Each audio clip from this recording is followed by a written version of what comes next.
আসসালামু আলাইকুম গাইস, আমরা যাচ্ছি যশোর চৌগাছা মেলায়। আমরা বেনাপোল থেকে রওনা দিয়ে সাতশো উপজেলা কামারবাড়ি মোড় দিয়ে ঢুকে গ্রামের রাস্তা দিয়ে যাচ্ছি চৌগাছা মেলায়। যাচ্ছি আমরা দুইটা গাড়ি, মোট 6 জন। আজকে আবহাওয়া তেমন একটা ভালো ছিল না, তাই ছিটেফোঁটা বৃষ্টি পড়ছিল, তার মধ্যে দিয়ে আমরা যাচ্ছিলাম মেলাতে। বৃষ্টির মধ্যে যাওয়ার ফিলিংসটা ছিল অন্যরকম। আপনারা গানের সাথে ব্লগটা এনজয় করুন, মেলায় যেয়ে কথা হচ্ছে।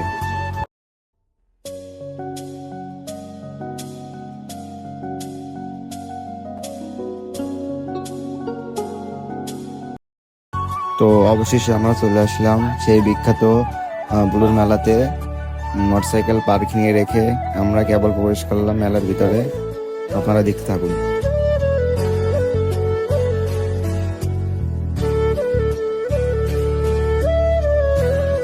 তো আমাদের বন্ধু আপন যাচ্ছে একটা দোকানে, কিছুতে নেবে না, ফাপড় দিয়ে আসছে বন্ধু। যাক, ব্যাপার না, তার সাথে আমরা ভিড়ে করে যাচ্ছি। তো বন্ধুকে বললাম যে কি পছন্দ হচ্ছে, বন্ধু বলছে যাক কিছু সময় মজা নিয়ে। বন্ধুকে বললাম চলো, কিছু নিবে না, ফাও, এখানে সময় নষ্ট করে লাভ নেই, সামনের দিকে চল। তো আপন আমাকে বলছে বন্ধু দেখ পাশা ভাইয়ের বক্সারটা কেমন লাগে। আমি বলছি বন্ধু মোটামুটি লাগছে, তুমি না, তোমাকে বেশি ভালো লাগবে। তো কাকার আগে দেখছি ব্যাক ক্যামেরা দিয়ে ভিডিও নিচ্ছে, তো আমরা একটু ভাবসাব নিয়ে নিলাম। তো একটু সামনে যেতে দেখছি অনেক ধরনের আচার রয়েছে।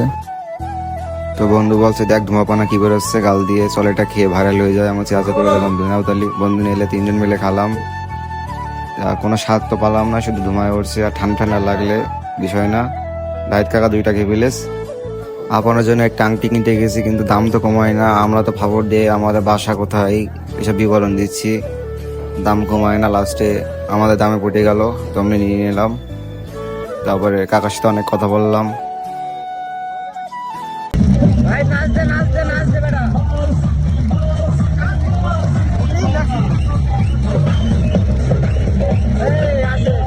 বন্ধু আপন বলছে আমি একটু বক্সিং মারবো। আমি বলছি বন্ধু মারো। তা বন্ধু যেটা করলো তারপর আপনারই দেখুন। তুমি তো শেষ, তুমি শেষ। সারা রাত জায়গা মোবাইল চালাও আর দিন। তো আপনের বক্সিং দেখার পরে দেখে একটি আন্টি বক্সিং মারে, কিন্তু আপনের থেকে অনেক বেশি জোর ছিল আন্টির গায়ে। ये सब क्या देखना पड़ रहा है। अच्छा है मैं अंधा हूँ। তো অনেক বেশি মজা করলাম। তো আমরা এবার বাসার দিকে রওনা দেব। তো আসার সময় আমরা ঝিগড়াসা হয়ে বেনাপোল অলরেডি পৌঁছে গেলাম। তো সবাই ভালো থাকেন, সুস্থ থাকেন। আসসালামু আলাইকুম, আল্লাহ হাফিজ।